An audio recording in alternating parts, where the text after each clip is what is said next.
To cut across to Telangana, this is the Khammam area. You can see the crowd turn out. This is BRS's maiden rally in Khammam. The massive poll push by K. Chandrasekhar Rao in Telangana. This is a show of strength by KCR, where there are political parties. In fact, Kerala Chief Minister Pinarayi Vijayan is right now addressing the crowd. Let's cut across. Rally is being held at a time when the basic tenets of our constitution are facing a series of threats from the people who are at the helm of affairs at the center. At the outset, I congratulate the Chief Minister of Telangana for taking the initiative to have this sort of a people's movement and to involve the like-minded CMs and leaders of various states in this great endeavor, meant for the future of the people of this country. On this very same day, a newly built collectorate for the district of Khammam and the second phase of Kandivalak, the universal eye screening program organized by the state government of Telangana, have been inaugurated. This needs special mention because through them, at one stroke itself, the state government is improving governance as well as public services so as to better the lives of the people of Telangana. Let me state that Kerala and its people are with the state government of Telangana in all their pro-people initiatives.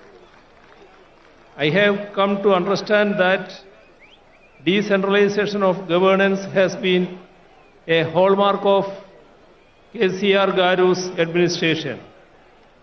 During the tenure of his government, collectorates have become state-of-the-art integrated district office complexes. All district departments are co-located in them for the convenience of people. And as far as the Kandivalak program goes, no such mass eye testing program has been conducted in the history of our country. Kandivalak means light for the eyes, or a torchlight showing the path. Today, with this public meeting, we are showing the path forward for the nation. It is a matter of great pride to once again be here in Telangana, the land of people's struggles. It is the heroic struggle of the peasants of Telangana in the late 1940s, which placed the issue of land reforms on the agenda of the country.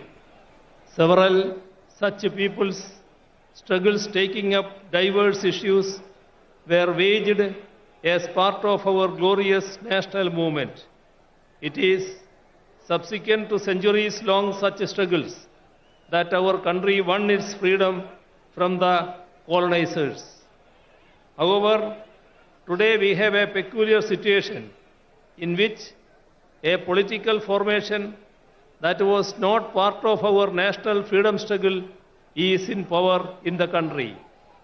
The followers of those who tendered unconditional apologies to the colonizers and promised to serve the imperial crown are at the helm of affairs today.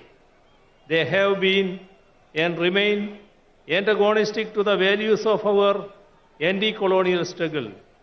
Ideas such as secularism, democracy, federal structure, social justice, and equality were championed through it, and subsequently they were included in India's constitution so as to uphold the values championed by our freedom struggle.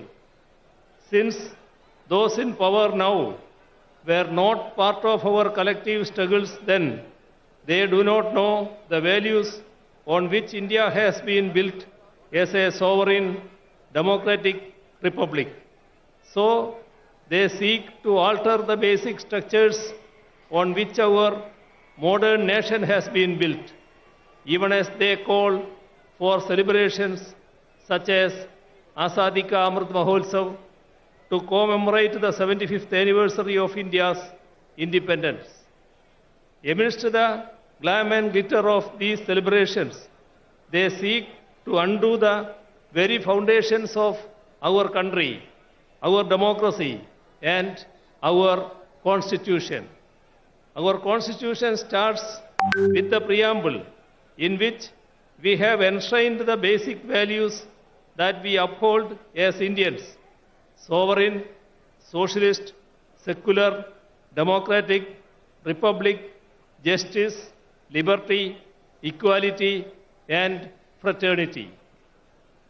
By signing various international defense agreements, they go against the concept of sovereignty. By allowing the concentration of wealth through consistent appeasement of corporates, they go against the concept of socialism. By seeking to replace parliamentary democracy with presidential form of governance, they go against the concept of democracy. By enacting laws which divide the people on communal lines, as in the case of the Citizenship Amendment Act, they thwart the concept of secularism. After the preamble comes part 1, in which we define India. It states, India, that is Bharat, shall be a union of states. The states are the basic units of India, our country. It is the union of states that creates India, our country. That is why India has a federal structure. Yet those in power think that we are a unitary state. We need to remember that their predecessors had promised to declare India as a unitary state in their manifesto published in the run-up to the 4th general election held in India in 1967. The union government is consciously trying to destroy the country's federal structure. Repeatedly, laws are being enacted by the parliament on subjects in the state list in the constitution, be it law and order, agriculture, cooperation, power, or so on. Bills that infringe upon the rights of the states are being enacted into laws, even without seeking the opinion of state governments. Even while entering into international agreements that affect the states, the union government does not inform state governments, let alone seek their consent.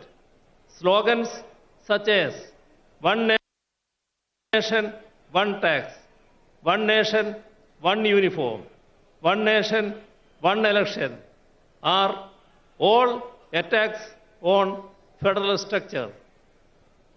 When states try to mobilize resources through additional alternative sources, the union intervenes and sabotages such moves.